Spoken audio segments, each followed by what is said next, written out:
नमस्कार, आप देख रहे हैं द हिंद 24 न्यूज और मैं हूं आपके साथ साक्षी।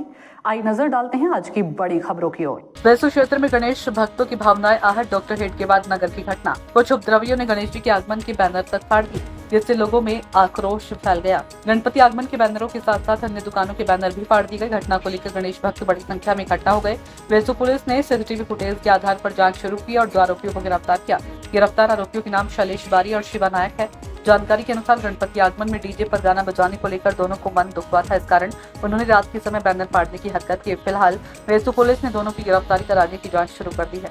आज सूरत सिटीना वेसु पोलीस स्टेशन विस्तार में सवारे 2 થી 9:45 કલાકની સમયગાળા દરમિયાન વેસુના હેડગેવર નગર ખાતે ધાર્મિક પોસ્ટર ફાડી નાખવા બાબતની જાહેરાત થયેલ હોય અને આ બાબતની જાણ થતાં પોલીસ સ્ટેશનના સર્વેલન્સ સ્ક્વોડના કર્મચારીઓ સીસીટીવી ચેક કરવા અને લોકોના નિવેદન લેવા ચાલુ કર્યા અને આમાં હકીકત સામે આવી કે આ 2 આરોપીઓ શિવા નાહક અને શૈલેષ બારિયા આ લોકોએ કોઈ વર્ગના લોકોના ધર્મના અપમાન કરવાના ઈરાદાથી ગણપતિ ભગવાનના પોસ્ટર અને આજુબાજુના દુકાનોના અને બાકી પોસ્ટરો આ લોકો ફાડી નાખ્યા। સાથે સાથે આ લોકો હેડગેવર નગરની બાજુમાં પાર્ક કરેલ એક 4 વ્હીલ ગાડી તથા એક ટેમ્પોના કાચ પણ તોડી નાખ્યા અને આશરે 30,000 જેટલાનું નુકસાન કરેલ હોય।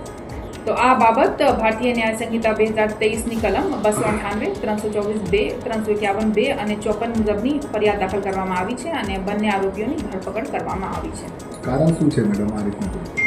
કારણ તપાસમાં ઉભરીને સામે આવશે, બટ પ્રાઇમા ફેસી એવું લાગે છે કે આ લોકો સેમ ગણપતિના પ્રોગ્રામમાં સામેલ હતા અને 3-4 દિવસ પહેલા ડીજેની સોંગ બાબતની કોઈ આપસી આ લોકોના ઝઘડા થયેલ હતા, જે અદાવત રાખીને આ લોકો એવા કૃત્ય કરેલ છે પ્રાઇમા ફેસી લાગે છે। તો તપાસ ઊંડાણપૂર્વક કરી રહી છે અને કોઈ પણ જાણકારી સામે આવે તો જાણ કરીશ તમે લોકોને। देखते रहिए द हिंद 24 न्यूज।